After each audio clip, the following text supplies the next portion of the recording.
અચળ ચરણનો આશ્રય આપો, મન રાખો ના અળગુ દેવા નંદન હો. રાજચંદ્ર પ્રભુ પ્યારા આકળી કાળે હો, આ મને ઉદ્ધરનાર. પરમાત્મા શ્રીમદ રાજચંદ્ર ભગવાનના વચનામૃત વંચાય છે. પત્ર ક્રમાંક 155, 232મું પાન, મુંબઈ 1946. કેટલીક વાતો એવી છે કે માત્ર આત્માને ગ્રાહ્ય છે અને મન વચન કાયાથી પર છે. કેટલીક વાતો એવી છે કે જે વચન કાયાથી પર છે પણ છે. શ્રી ભગવાન, શ્રી મગશાપ, શ્રી બખલાદ પરિમચ્ય. કેટલીક વાતો એવી છે કે માત્ર આત્માને ગ્રાહ્ય છે, મન વચનને કાયાથી ન જણાય, આત્માથી જણાય. એવી કેટલીક વાતો છે.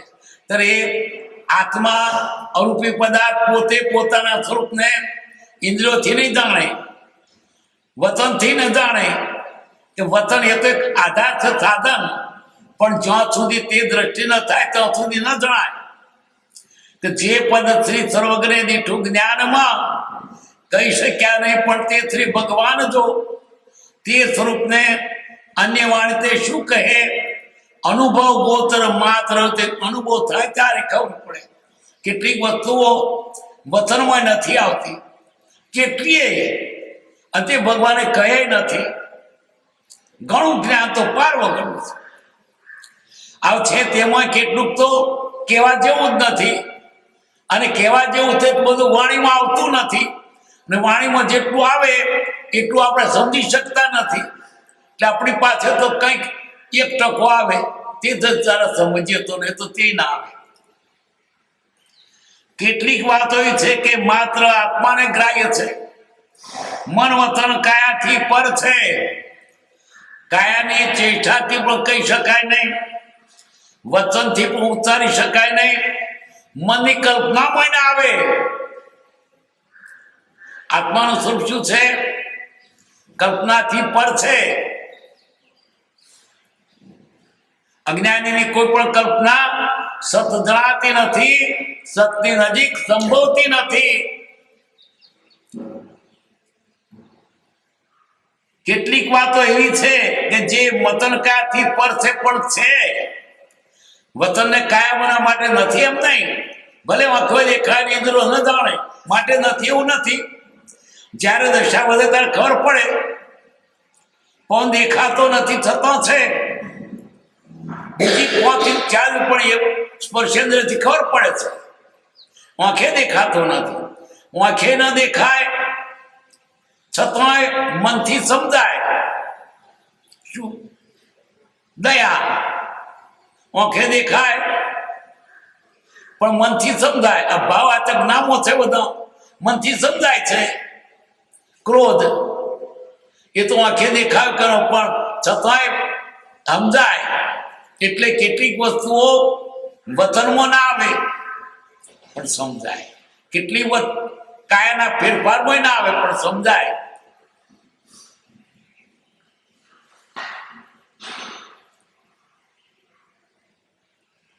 જે વચન કાયાથી પર છે પણ છે, આત્મા વચન અને કાયાથી જણાવી શકાય એમ નથી પણ છે.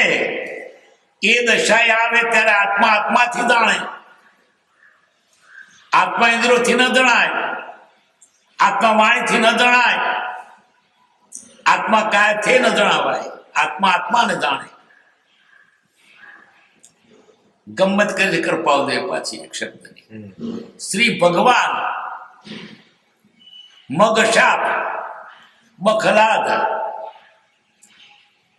નીચે ફૂટનોટમાં છે.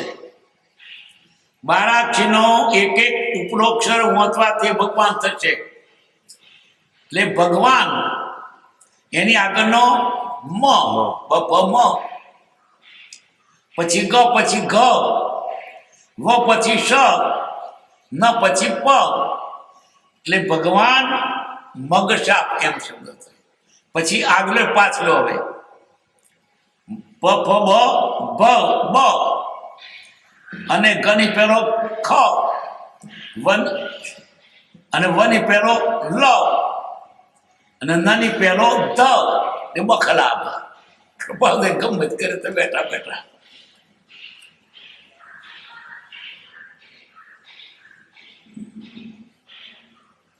વિવેચન હોય તો જોઈએ. નથી. હા, 156મો પત્ર, મુંબઈ 1946. પ્રથમ તણકાળને મુઠ્ઠીમાં લીધો એટલે મહાવીર દેવે જગતને આમ જોયું. તેમાં અનંત ચૈતન્ય આત્માઓ મુક્ત દીઠા, અનંત ચૈતન્ય આત્માઓ બદ્ધ દીઠા, અનંત મોક્ષ પાત્ર દીઠા, અનંત મોક્ષ અપાત્ર દીઠા, અનંત અધોગતિમાં દીઠા, ઉર્ધ્વગતિમાં દીઠા. તેને પુરુષાકારે જોયું, જળ ચેતાત્મક જોયું. આખું ત્રિલોકનું સ્વરૂપ અને જળ ચેતન બધું આટલા આવી. પ્રથમ 3 કાળ, ભૂત ભવિષ્ય ને વર્તમાન, ત્રિકાળ જ્ઞાની ભગવાન મુઠ્ઠીમાં લીધો. એ ભૂતકાળ એને આવી ગયો, વર્તમાન કાળ અને ભવિષ્ય થવાનો. અને ખરેખર એમ જ છે, વિજ્ઞાનથી જોતા પદાર્થનો કદી નાશ થતો નથી. તો ભૂતકાળના બધા પર્યાયો વર્તમાન પર્યાયમાં સૂક્ષ્મપણે સમાયા છે, અને ભાવિના બધા પર્યાયો જે ઉઘડવાના છે તેમાં સમાયા છે. એટલે વર્તમાનનો જે પર્યાય છે એમાં ભૂત અને ભાવિ બંને આવી જાય છે. જેમ કે સામાન્ય દ્રષ્ટાંત આપો, કોઈના ખેતરમાં જઈને તમાકુ જોઈએ, હવે અત્યારે તો છે એવું દેખાય છે, પણ એનો ભૂતકાળ જણાય કે તમે 2 મહિના પર રોપ્યું હતું, રોપતી વખતે કયો આધાર હતો પેલો માણસ. અત્યારની સ્થિતિ ઉપર ભૂતકાળમાં એની ઉપર કેવા પર્યાય વીતી ગયા તે દેખાય. તમે સલ્ફેટ નાખ્યું હતું, કંઈક એ અસર પેલા થોડું પર હોય. તમે પૂરણ કર્યું હતું, તમે સજા કરીને રોપ્યું હતું, થાબડીને રોપ્યું હતું, એ ખબર પડી જાય. જેનો નિષ્ણાત હોય ને ખબર પડી જાય કે તમે શરીર કારણે પણ રોપ્યું છે, તો ઉછાવરામાં થાબડી કરીને આમ રોપ્યું છે. અત્યારે રોપતી વખત જોવા આવ્યો હતો, પણ આવું હોય તો આવું જ હોય એનું પરિણામ એમ દેખાય. તમે હૈપરી તો બી વાવ્યું હતું, બી ક્યાં જોવા આવ્યો હતો, પણ છોડ કયા પ્રકાર ફરણ બી છે. ચોખા ખાતો ખબર કે બાસમતી છે, વાવતો નતો જોવા ગયો તો ખબર પડે ને. વર્તમાનમાં જે પર્યાય, જે સ્થિતિ પદાર્થની, એમાં ભૂતકાળના બધા પર્યાય સમાયેલા છે, અને ભવિમાં એના જે પર્યાય થવાના એમાં બીજ રૂપે પડ્યા છે. આવું થશે, આવું થશે, આવું થશે. ચાલો તમે આ ખેતરમાં તમારું 72 તમાકુ થશે, જોખી લીધું ત્યારે, પણ એ વર્તમાનની સ્થિતિ ઉપર આવો એનો ઉકેલ આવશે એમ ખબર પડે. પુત્ર લક્ષણ પારણામાંથી, બૌદ્ધ લક્ષણ પારણામાંથી, તો શું થવું ખબર પડે, ત્યાં દેખાય. વર્તમાનમાં જે સ્થિતિ છે એ ઉપરથી ભાવિ કેવું હશે તે ખબર પડે. એમ જ્ઞાની તો સંપૂર્ણ, આ તો આપણું તો અનુમાન છે, પણ જ્ઞાનીનો તો અનુભવ છે. ત્રણેય કાળને મુઠ્ઠીમાં લીધો.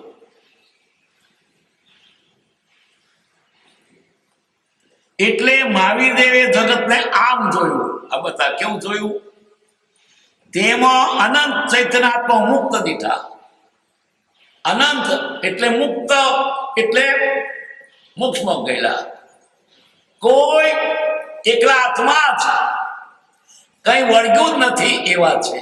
અતાય તે કેટલા અનંત, કેટલા ગયા છે મોક્ષે? સંખ્યાત અસંખ્યાત નહીં, અનંત. પણ અનંત ના પાછા ઘણા ભાગ અનંત, અનંતાનંત. અનંત ચૈતન્ય બધ દીઠા એટલે સંસારમાં દીઠા. સંસારની જીવો એ પણ અંત છે, મુખના જીવો અનંત છે. પછી અનંત અનંતમાં ફેર છે. મુખના જીવો અનંત છે, એના કરતા અનંત ગણા સંસારમાં છે. અનંત અનંત ગુણીએ આ સંસારમાં દીઠા તે હું પાછા બે પ્રકાર થયા. અનંત મોક્ષ પાત્ર દીઠા એટલે કેવા? ભવી જીવ, મોક્ષે જવાની લાયકાત વાળા. પણ લાયકાત વાળા છતાંય નહીં જવાના, કયો સંજોગો નહીં મળે. બાજરી તો દાણો ઉગે એવો છે, પણ વાવે નહીં તો શું ઉગે? દવાઈ જાય તો ના ઉગે, રોટલા જતો રહે. મોક્ષે પાત્ર હોવા છતાં મોક્ષને માટે જવાનું સાધન મળે નહીં. સાધનને પકડે ને તો કદી મોક્ષ થાય નહીં.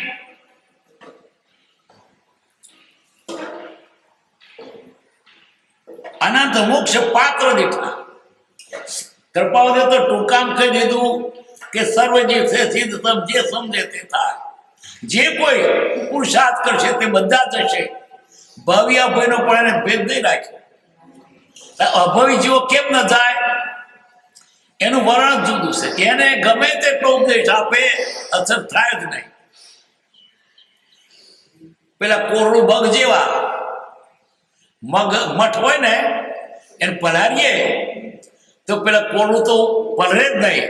અરે ઉકળતા પાણી પલારી ગરમ થોય ના ભાવે તો ઉગે જ નહીં. એ કોરડું, એને ગમે તે ઉપદેશ ગમે તેટલું સાધન મળે તો પણ તે ઓગળવાનો નહીં. એમ એવા કેટલાક જીવો જ્ઞાનીની પાસે જાય તો એને અસર નહીં કરે. જ્ઞાની થાકી જાય કારણ કે એના અસર એના અપાત્ર છે મોક્ષ માટે. અભવી જીવો મક્ષરીય પથ્થર અને 12 મેઘ બે ઓળે ચડ્યા. પેલા 12 મેઘ કે છે તને પલાળું, મક્ષર કે છે પલાળા મરી ગયા કે મને પલાળ્યો કોણ છે? 12 મેઘ વર્ષા તે મહિના સુધી વર્ષા. બધું પાણી જળ બંબાકાર થઈ ગયું. ઝાડ પાડ બધું ડબાઈ ગયું. પછી પાણી ઓસરી ગયું. તાર મક્ષરો પથ્થર એવો ને તેવો ચળકતો કમાર્યા. એમ જ્ઞાની સાક્ષાત મળે તો પણ એ કોરું પલરે નહીં. પાણીમાં પડે નહીં, ઉકળતા પાણીમાં પલરે નહીં, વાવે તો ઉગે નહીં. અભવી જીવો કેટલાક દુર્ભવી જીવો છે. ભવી છે છતાં તેને સાધન ના મળે માટે રહી જાય. એ મગ ઉગે એવો છે પણ વાવવામાં ના આવ્યો. એ મગ પલરે એવું છે પણ પલાળવામાં ના આવ્યો. પેલા તો પલારે તોય ના ઉગે, પલરે જ નહીં. તે બે, એક ભવી અને અભવી. ભવી મોક્ષ જવાની લાયકાત વાળો અને અભવી તો એને સાધન મળતા નહીં ત્યારે પણ મોક્ષ જવાની લાયકાત વાળે બધા જશે એવું નહીં. લાયકાત હોય છતાં સામગ્રી ના મળે એટલે કૃપાદેશિકો એ પૂરો લાયક છે. પણ સર્વજીવ છે સિદ્ધ સમજે સમજે તે થાય. ઉપાદાનનું નામ લઈ એ જે તદે નિમિત્ત પામે નહીં સિદ્ધ રે પ્રાંતિમાંથી. મોક્ષે જવાની લાયકાત વાળો હોવા છતાં જો તે નિમિત્તને નહીં પકડે કદી મોક્ષ નહીં જાય. બાજરીનો દાણો ઉગેવો છે પણ એને માટી અને પાણીનો સંજોગ ન હોતો તો ઉગવાનો જ નહીં. તો એને ઉગવું છે મન થાય નહીં, એને પાણી મળે તો ઉભો થાય મન. પેલું પાણી મળે છે, પેલો ત્યાર પછી ઉગે છે. પેલું ઉગ્યા પછી પાણી નથી મળતું. એટલે કેટલાક કે ઉપાદાન થાય, ઉપાદાન તારો બાપો જાગે એમ નિમિત્ત પકડ્યા કહેવાય. ઊંધો કંપટે પકડાવે છે. એટલે તારે આપણ કરવું હોય તો નિમિત્તને પકડ.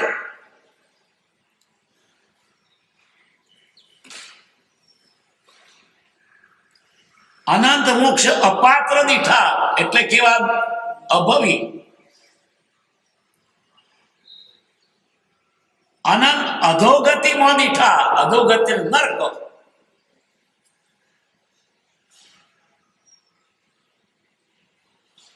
ઉર્ધ્વગતિમાં દીઠા અને દેવલોકમાં દીઠા. તેને પુરુષાકારે જોઈ. કેવા આકાર? પુરુષાકાર 3 લોક. જળ ચૈતન્યાત્મક જો જળ ને ચેતન બે. આ 3 લોક જળ ને ચેતન થી ઠસોઠસ ભરેલો છે. કાગના કૃપાની માફક જરાય વચમાં પોલ નથી, એટલું હજળ ભરેલો છે. આપણી વચ્ચે કેટલા તો જીવો નિગોદના છે. એ નિગોદના જીવોને તો બાળ્યા બળે નહીં, છેદાય નહીં, છતાં જીવો છે, કાયા છે અને જીવો છે. પણ એટલી સૂક્ષ્મ કાયા છે કે અગ્નિની આર પાર સુગમ થી ફરે પણ એને અગ્નિ સ્પર્શ ન કરે.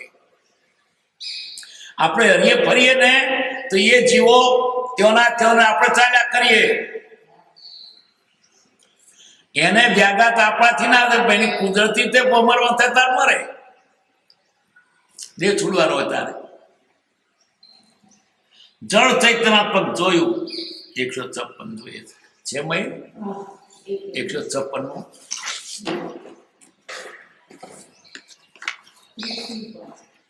પાનું નંબર 30. આ છે 156.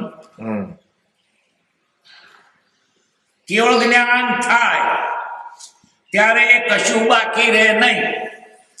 ભગવાને 3 કાળ મુઠ્ઠીમાં લીધા એટલે જાણ્યા.